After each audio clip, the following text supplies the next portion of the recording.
Each afternoon, real setups are broken down with entry strategies and the technical reasoning behind every trade. This is today's best trade setups with verified investing.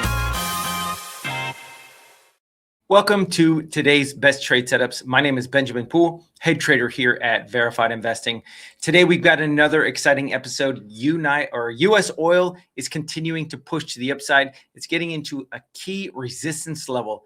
The semiconductor space or the memory chip stocks could be topping out. I've got a topping tail on LITE that could signal a continued reversal to the downside. I have a parallel channel that if we can recapture the inside of, it is likely to head to the lower end of that channel. So let me go ahead and remove the verified investing thing. Oh yeah, if you guys are getting something out of this, please make sure you're liking, you're following, you're subscribing, and ringing that bell so that way you can get notified every time one of these videos goes out. And then we have a new channel, Verified Investing Extras, that has a lot more alpha for you guys. So go ahead and scan that QR code real quick and we can get you some additional alpha for you. Okay, let's go ahead and remove that. Now, the first chart that I'm going to go into is Intel. If you notice on the chart of Intel, this high or this gap in the charts, I'm going to have to zoom way in, goes back to the highs of 2021. So 4 years in the making for Intel to get back up into this level. Look at this. Now it's trading at $60.77. Look at this monster push. This was the lows of the 30th of March, 2026. Let's take this extension tool.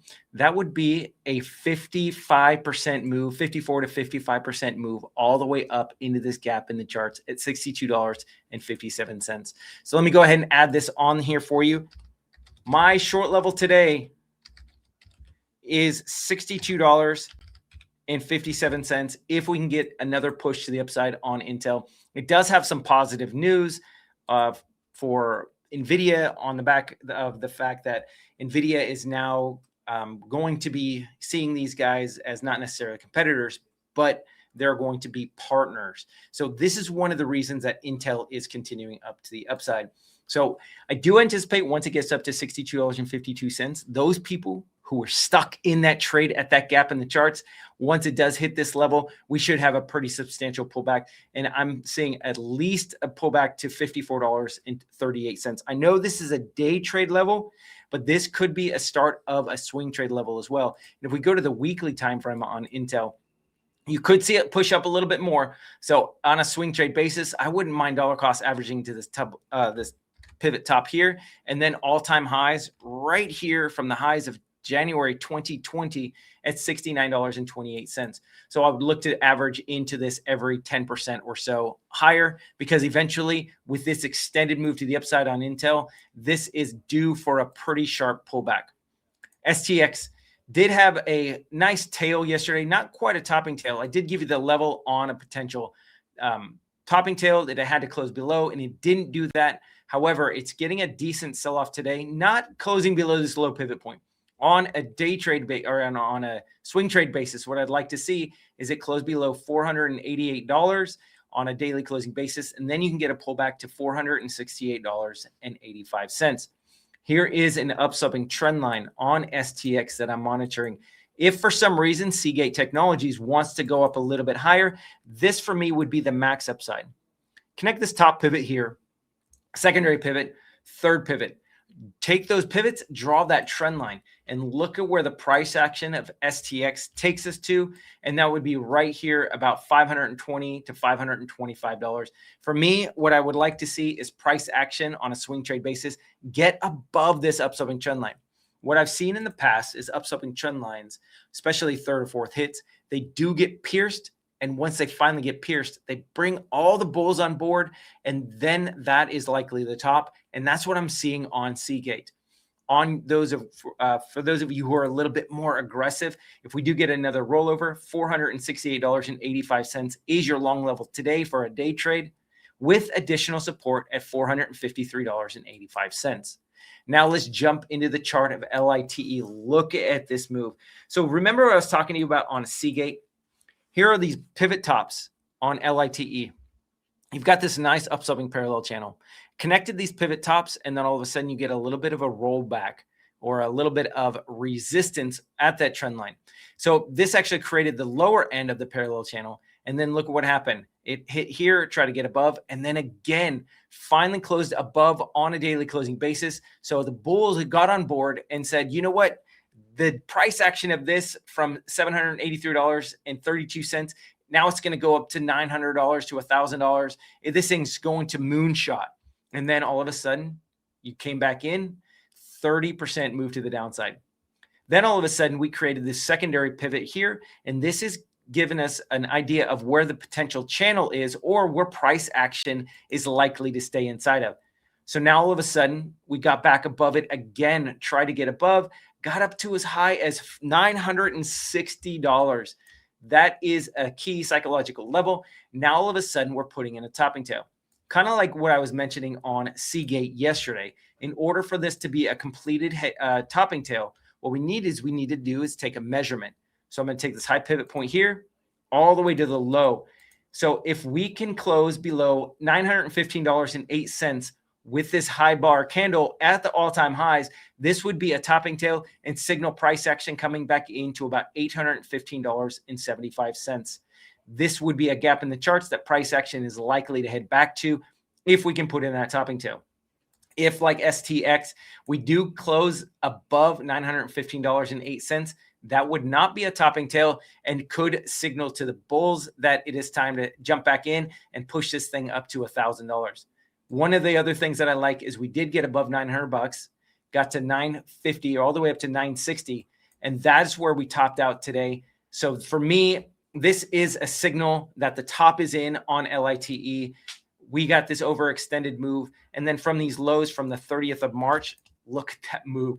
It was an additional 50% move after this run up. So look at the lows just from the January 2026 level.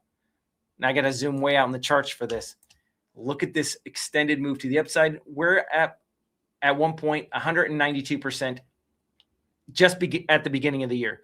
That is a pretty substantial move on a chart, any chart, even like LITE. All right, let's go ahead and jump into Nvidia. Nvidia has been moving quite nicely. It did get a nice sell-off. This was a slightly negative chart on the day. This actually allowed the SMH to fill that gap that I'm about to show you and then pull back. Now Nvidia is pushing up, and so is SMH. So here's this level. If we get back up to this previous gap in the charts, see all this resistance. It was even resistance yesterday at $184.89. This is where I'd likely take this for a short and look for another pullback. I would only be looking for about a $2 pullback because this would be a day trade level. On a swing trade level, this is not my level to enter. This is just a resistance level that, as you can see, has been hit many, many times. So if it does head up to about $195.59 on a swing trade, that is where I'd look to pick it up. This is a huge gap in the charts. You zoom out a little bit more, previous pivot top, a lot of price consolidation. And so swing trade level 195.59. All right. I know I have a bunch of different levels on the charts. For a long play yesterday, I was mentioning $180.25. And look at what happened yesterday. Had this nice bid to the upside. So if we do sell off below 180.25, for me, $178.68 would be the day trade level going into today's afternoon session. The SMH, again, here's this gap in the charts right here. $426.16. It's already filled the gap, had a little bit of a pullback. Yeah, so your next level of resistance on the SMH, and this is a day trade level, is $427.94.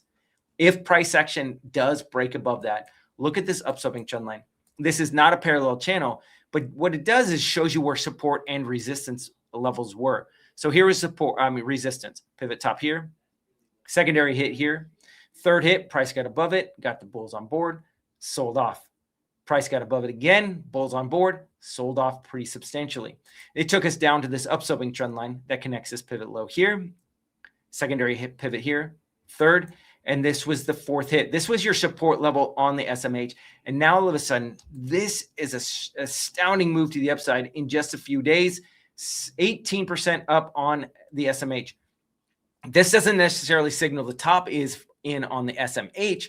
So for me, I'm eyeing this upsloping trend line again. So I would look to pick this up on a short on a swing trade basis at $445.03. Again, day trade level going into today's afternoon session, 427.94. But swing trade level, because of this upsloping trend line, this is where I'd likely get in for a swing trade. And it really depends on when an upsloping trend line hits. If an upsloping trend line hits within the next few days, it'll be 445. If it takes a little bit longer, price consolidates and goes up a little bit. Could be that the retest of that upsloping trend line could be around $450. So we always have to monitor the price action to see where that resistance trend line is. Can close above it again, but that would, for me, it would signal more of a top than a continuation move to the upside. All right, let's go ahead and go into the US oil chart. I'm going to go ahead and remove this. USO, look at this previous gap in the charts sitting at $129.83. I know a lot of you guys out there say, oh, you shouldn't short oil. I just go based on technicals. I like to see where previous price action had been respected or price action is sitting.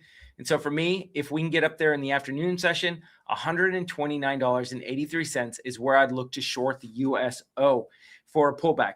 The nice thing about that is if you're in any longs and US oil starts to drop, your long plays will trade and play out quite nicely. I will mention though, on a 15-minute closing basis, if we do close above this level on USO, I would stop out and then look for another move to the upside, looking at this $137.99 level for an additional resistance level on USO. And the reason I'd stop out, look at this move. This would be another 6.26% move to the upside. And that's why I'd look to stop out of the trade on a day or on a 15-minute closing basis, just to protect capital, because every once in a while you get these stocks or these commodities like US oil that can run over 10%. All right, a couple different charts that I'm going to go over with you guys. Marvell is getting up into a gap in the charts. So it did tag this double top area at $121.54 and got a pullback. That was not my shortable level today in the live day trading room. What I'm eyeing, though, is 124.02. If we can get that up there today or tomorrow, I would be looking to short MRVL, again, 124.02, knowing that you've got this double top area right here at $127.48. I could just dollar cost average into it. So overall, MRVL is another chart that's looking way extended to the upside. So it is due for a pretty substantial pullback. Meta had this nice move to the upside, hasn't filled the gap. So here was a downsloping trend line I was monitoring. First hit, second hit, third hit, fourth hit. We did get a little bit of a rejection, but now all of a sudden, usually you retrace. Meta decided it didn't want to do that. So what I would be looking for is $638.18 for my resistance level today in the live day trading room, knowing just slightly above it is this secondary gap in the charts sitting at $652.46. So I would look to dollar cost average every $6, $5 to $6 higher into this next gap in the charts. Let me go ahead and reset that. Okay, 654.86 is that gap. So I wouldn't mind dollar cost averaging up on Meta. Last but not least, CIEN. Let me go ahead and reset this. This is on the weekly. Let's go to the daily time frame. Similar price action to what's going on with LITE. You had this nice reversal candle right here, did pierce $500, got up to $513.79, and look at this. Could be putting in a topping tail on CIEN. You have an upsloping parallel channel on this chart as well. So what I'd be looking for the bulls who are in this as a short, I would look for a recapture of this upsloping trend line for a continuation move to the downside. Once we get back inside of it, you're likely to head back down to about $340 on the charts. And it really depends on when you hit this upsloping trend line for the completion of this parallel channel. So what are we looking for on a parallel channel? I mean, a topping tail. Here's what we need. If we drop a little bit too much, if we get down to about $481, then the topping tail would not be valid, because I need the topping tail of the body of the candle to be less than 50%, which means that the wick actually needs to be greater than 50% of the entire candle itself.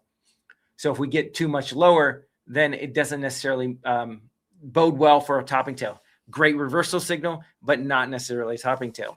Also, what I'm looking for is a closing price below the 25% mark, which would be $492.89. And if it does close in this area and doesn't get below this, what is this level? $886.20. Then I would look to replay this on a retrace to the 50% or even the 618 Fibonacci retracement tomorrow. So a couple different things to look for into these charts. That's what I have for you guys. Thank you so much for following, you're liking, subscribing, and sharing with those friends, because I know you guys want to get them the same market information that you're getting. And with that said, you guys have a great rest of your day. Make sure you're ringing that bell so you can get notified every time we put out a video. So take care, you guys. We'll see you in the charts.